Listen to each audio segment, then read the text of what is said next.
Assalamualaikum warahmatullahi wabarakatuh. A'udzubillah, bismillah, alhamdulillah. La haula wala quwata illa billah, amma ba'du.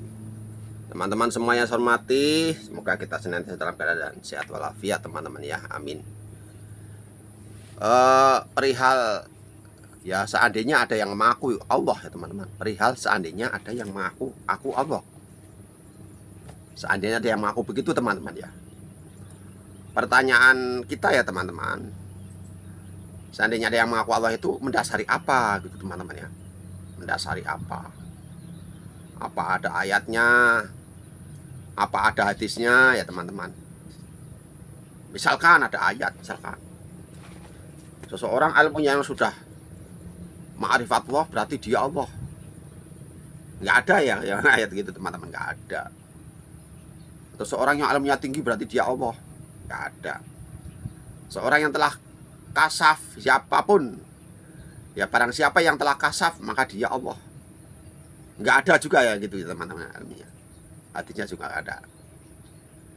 Jadi mengaku Allah itu mendasari apa? Sedangkan Kanjeng Nabi juga ya, yang hatinya bersih ya, yang hatinya bersih ya, budi pekertinya luhur, jadi panutan, tidak pernah mengaku Allah. Begitupun para sahabat ya, Sayyidina Ali yang kunci gudangnya ilmu ya teman-teman, kunci gudangnya ilmu, tidak pernah mengaku Allah. Ulama-ulama ya, ulama-ulama tingkat tinggi pada zaman itu, seperti pada zaman dulu ya teman-teman, seperti Syekh Maulana Jalaluddin Rumi, tidak pernah mengaku Allah dan lain-lain teman-teman ya. Maka seandainya ada yang ngaku Allah mendasari apa ya? Padahal sepengetahuan kami teman-teman, kunci ilmu makrifat atau lafadznya atau kalimatnya itu puncaknya, dikata puncak di lafadz sampai puncaknya adanya Allah Ta'ala. Kemudian itu bismillah teman-teman, adanya Allah Ta'ala, kemudian bismillah. Artinya bahwa yang ada, yang wajib ada itu Allah Ta'ala, yang wajib ada itu Allah Ta'ala. Nah, keberadaan kita itu bismillah dengan nama Allah.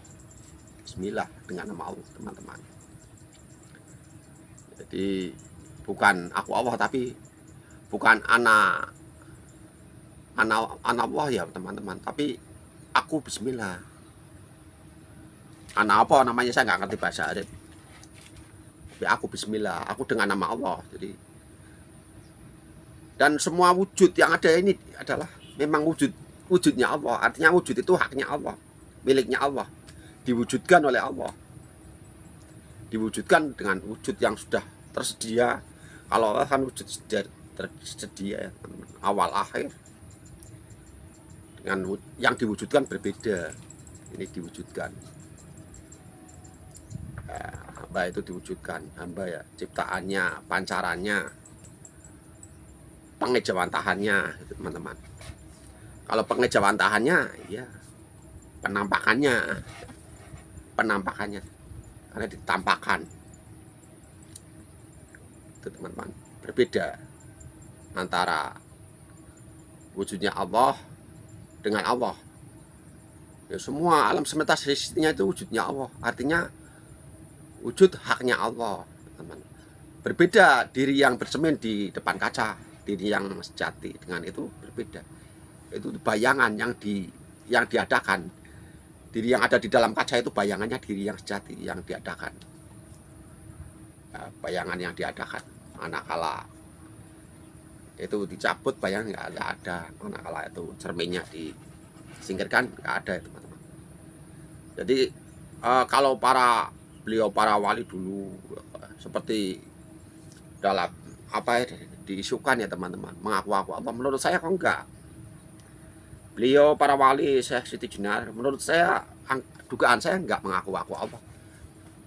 Hanya beliau pada waktu itu membacakan ayat, arti sebuah ayat waktu itu menurut saya teman-teman. Artinya begini, akulah Allah Tuhanmu, tidak ada Tuhan lain selain aku, maka sembahlah aku. Itu maksudnya dari Allah menegaskan, ya. Itu ayat itu menegaskan kepada kita hambanya, ya. Allah menegaskan tidak ada Tuhan lain selain dirinya, maka sembahlah dirinya. Lagi membacakan ayat itu kedengar oleh orang yang dengki, oleh orang yang iri dengki, kalau disampaikan kepada para yang berpenang, para yang berkuasa, ya teman-teman. Karena kan siapa yang kuat ya itu yang menang. Siapa yang kuat itu yang berkuasa. Ya teman-teman. Walaupun benar, tapi kalau lemah, walaupun benar tapi kalau sedikit ya kalah. Ini dalam hal menang-menangan ya teman-teman. Walaupun benar tapi sedikit kalah. Jadi beliau tidak mengaku-aku Allah, tapi menjelaskan itu ayat, apa itu, menyampaikan arti sebuah ayat. Allah menegaskan, akulah Allah Tuhanmu, tidak ada Tuhan lain selain aku, maka sembahlah aku. Jadi dengar oleh orang lain, oleh orang yang dengki, dikira itu apa. Ya beliau orang-orang yang ilmunya tinggi, saya kira nggak mungkin akan, ya. Sedangkan ilmu marifat yang tingkat tinggi, yang sampai tinggi, ya, tapi sampai puncaknya Allah Ta'ala, adanya Allah Ta'ala, kemudian Bismillah, ya, dengan nama Allah, itu pun dirahasiakan sebenarnya. Itu hanya untuk konsumsi batin, konsumsi mata ketiga. Jadi mata ketiga, mata dua ini memandang itu gunung adanya, tetapi hakikatnya gunung itu tiada, adanya gunung karena diadakan oleh Allah. Dipandang pakai mata ketiga, sif netra, mata hati. Memandang itu bangau, ya, tapi hakikatnya itu bangau itu adalah tiada. Bangau ada karena diadakan, diwujudkan oleh Allah Ta'ala. Begitu. Maka yang diperlakukan bangau pun itu adalah atas kudrat Allah.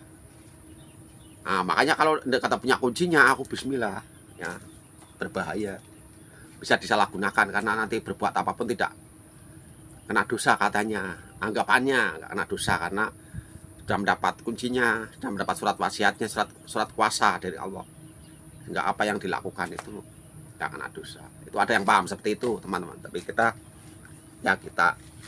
manusia, umat yang diberi hukum, diberi batasan-batasan, ya kita tinggalkan hukum. Jangan meniru hal-hal yang zaman dulu, zaman lalu, yang zaman masih, ya, masih semua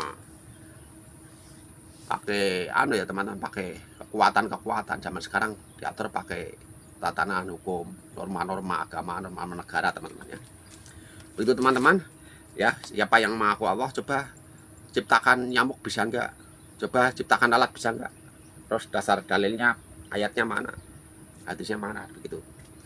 Jadi kita itu wujudnya haknya Allah, wujud haknya Allah.